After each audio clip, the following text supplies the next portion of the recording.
Die geloof waardeur ek lewe, saamgestel uit die geskrifte van Ellen White. Jesus se opstanding en die nuwe lewe.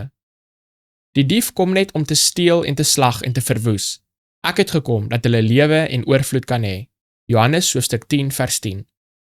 Die opstanding van Jesus was 'n tipe van die finale opstanding van almal wat in hom slaap.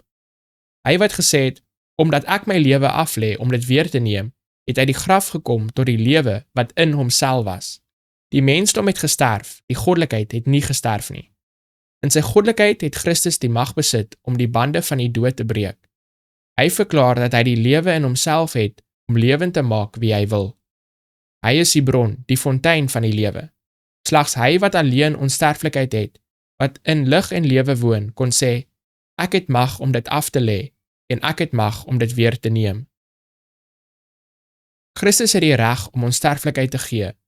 Die lewe wat hy in die mensdom neergelê het hy weer opgeneem en aan die mensdom gegee.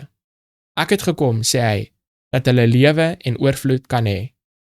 Christus is die lewe self. Hy wat deur die dood gegaan het om hom te vernietig wat die mag van die dood gehad het, is die bron van alle lewenskrag. Daar is balsem in Gilead en 'n geneesheer daar. Christus het 'n pynlike dood onder die mees vernederende omstandighede verduur, sodat ons die lewe kan hê. Hy het sy kosbare lewe prysgegee, sodat hy die dood kon oorwin. Maar hy het uit die graf opgestaan, en die 10.000 engele wat gekom het om hom te aanskou soos hy die lewe opgeneem het wat hy neergelê het sy woorde van triomfantelike vreugde gehoor, terwyl hy bo Josef se geskeurde graf gestaan en verkondig het, ek is die opstanding en die lewe.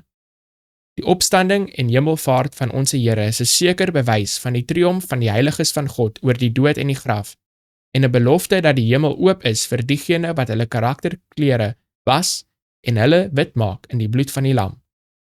Jesus het na die Vader opgevaar as 'n verteenwoordiger van die menslike ras, en God sal diegene wat sy beeld weerspieël, bring om sy heerlikheid te aanskou en met hom te deel.